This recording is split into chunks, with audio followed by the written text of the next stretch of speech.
The long-debated issue of sports betting in the U.S. has recently regained national attention, certainly when the NBA announced their shift in their position late last year, and then all the other things that have happened consecutively over the past year. Less than 15% of our customers report that they bet in the traditional sportsbook format, whether on the black market or legally, which I think a lot of people don't expect. It's really the same type of customer that gets attracted to, on the game side, things like chess, or one thing that we found is extraordinarily effective is marketing to people who have jobs that entail working with the stock market. We certainly have an extensive responsible gaming program, as most kind of licensed operators in the room here, in the state or other states have these days.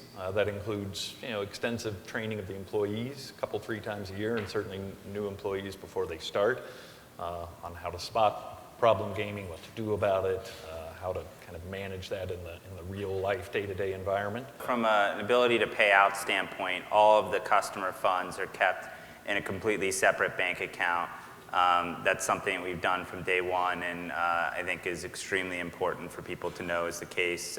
Anytime you're holding funds for anybody, it's not your money, so I think they would want to know that you're separating it from the operating funds of the company.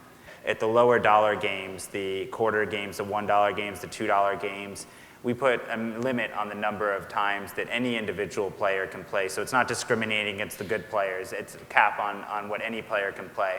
And the reason why is that we don't want some of the good players to be playing hundreds of $1 games in an effort to play against lesser competition. So there's a limit that doesn't allow them to do that. And that way, anybody who's playing in those games can ensure that they're going to get a variety of opponents and it won't be overrun by someone who really has a ton of skill. And the truth is that the controls are very, very tight. So the UK is very regulated, and when a customer signs up, the customer has to go through a lot of checks to find out who they are.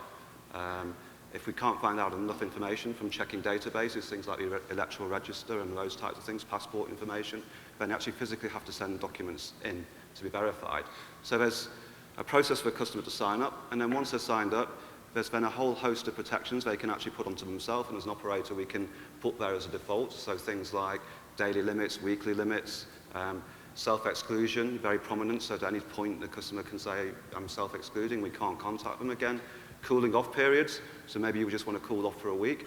And now there's a move to sharing that information between the different operators as well, so that a customer who is self-excluded for one operator can't sign up to another operator as well. Certainly in the past 24 months, the conversation has accelerated pretty dramatically from some of the leagues, certainly from some of the politicians and from the operators. There's been now a lot of kind of renewed research that has looked into the sports wagering market outside of Nevada. Clearly it exists, clearly it is substantial. Talking about the most conservative estimate would put it in the $150 billion range of wagers done illegally in the United States from people who would actually like to convert to a legal market. Really, for there to be any substantive move forward for sports betting in the United States, PASPA has to change. I think New Jersey's trying to be quite clever and figure out a way around PASPA, but to launch a regulated kind of traditional real money sports wagering business in an unregulated way doesn't make a whole lot of sense, and I think they've run into a lot of kind of legal challenges along the way. But there seems to be enough of momentum, certainly not consensus yet, but momentum building to take a look at PASPA and figure out 25 odd years on from passing, does it really make sense anymore? Is there a better way to do it? And is there a way to kind of bring this hundreds of billions of dollars of market out of the shadows and into the light? And that's certainly where our focus is. And what the opportunity would be if sports betting was legalized, it was controlled, the consumers would be protected, it would create an awful lot of jobs, and the main thing is it would create a huge amount of tax, which is very badly needed by a lot of the states. I think a big part of the problem for me is about education. So I've found with the testimonies that I'm having to do at the moment with the politicians and the legislators, there's a lot of misunderstanding.